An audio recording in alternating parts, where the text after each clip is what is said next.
గురుగారు, చెట్లను పూజించడం మన సంప్రదాయం. వీటిలో రావి, మేడి, వేప, మామిడి ఇలాంటి చెట్లను ఏ రకంగా పూజించాలి? రావి చెట్టు నీరు పోసి పూజించాలి. మేడి చెట్టు ప్రదక్షిణ చేసి పూజించాలి. వేప చెట్టు కొమ్మలను సేకరించి, మొక్కలను సేకరించి నాటి కొత్త వేప మొక్క వచ్చే విధంగా వేప మొక్కల పెంపకంతో పూజించడం అవుతుంది. ఇక మామిడి చెట్టుకు మామిడి పండ్లను దానంగా ఇవ్వడంతో పూజించడం అవుతుంది. మొక్కలు దేవతా రూపాలు. మామిడి చెట్టుకు ప్రదక్షిణ లేదు.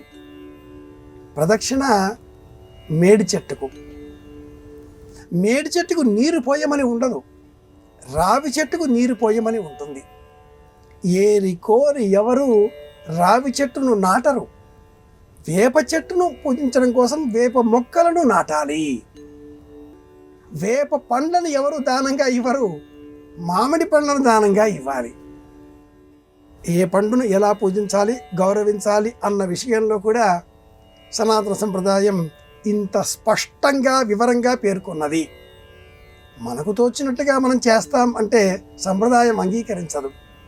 ఏ ఇంట్లో అయితే ఎవరైతే 5 మామిడి మొక్కలు నాటి సంరక్షణ చేస్తారో, ఎవరైతే 10 చింత చెట్లు నాటి సంరక్షణ చేస్తారో, ఎవరైతే 3 వేప మొక్కలను నాటి పెంచి పెద్ద చేస్తారో, 3 రావి చెట్లు పెంచి పెద్ద చేస్తారో, 3 మేడి చెట్లు రక్షించే విధంగా మేడి మొక్కలను నాటి పెంచి పెద్ద చేస్తారో, ఇలాంటి వారికి 3, 3, 3, 10, 5 సంఖ్యలు కూడా ప్రమాణంగా ఉన్నాయి. ఇలాంటి వారికి నరకంలో స్థానం ఉండదు ఎల్లప్పటికీ అంటూ పరోక్షంగా పుణ్యబలం పెంచుకోగలుగుతారు అంటూ వర్ణిస్తుంది శాస్త్రం. మొక్కలు దేవతా రూపాలు.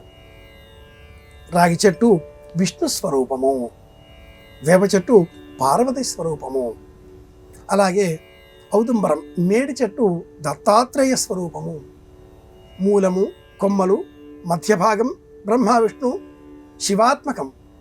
అదే క్రమంలో మామిడి చెట్టు శ్రీమన్నారాయణ స్వరూపంగా మనం అర్చించేటటువంటి రామచంద్రమూర్తికి ప్రతీక. ఈ వరుసలో ఈ జాబితాలో లేని చింత చెట్టును కూడా మనం ప్రస్తావనగా అనుకుంటే కలవు వెంకటనాయక కలియుగ ప్రత్యక్ష దైవం శ్రీ వెంకటేశ్వర స్వామి వారు తిరుమలలో చింత చెట్టు కింద దర్శనం ఇచ్చారు. మనలో చింతలు తొలగించే దైవం కనుక చింత చెట్టు. ఆ కారణం చేతనే చింతపండు పులిహోర స్వామికి నైవేద్యం ప్రత్యేకం. ఎన్నో అంశాలు కనుక చింత చెట్టు స్వామికి ప్రతీక. ఇలా ఆలోచన చేయాలి. అచట పుట్టిన చిగురు కొమ్మైన చేవ. అరుణాస్పదపురంలో ఉండే ఆ మొక్కలన్నీ కూడా చింత చెట్లా ఏమి అంటూ వేళాకోళంగా మనుచేత చదువుకునే వాళ్ళంతా కూడా చెబుతూ ఉంటారు. కాబట్టి మొక్కలు దేవతా రూపాలు. వాటిని వాటి ప్రయోజనాలు తెలుసుకొని మనం వాటిని పూజించాలి. మన జీవిత కర్మలలో, క్రియలలో అంతర్భాగంగా మార్చుకోవాలి. మామిడి ఆకు అలంకరించకపోతే ఆ ఇంట్లో పండగ కాదు, శుభకార్యం కాదు.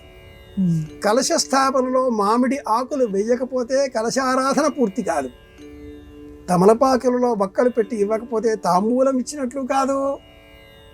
ఆషాఢమాసం వస్తే ద్వారానికి వేపమండలు కట్టుకోవాలిగా. కనుక ఆయా లక్షణాలతో మనం మొక్కలను ఆదరించాలి. ఇది విషయం.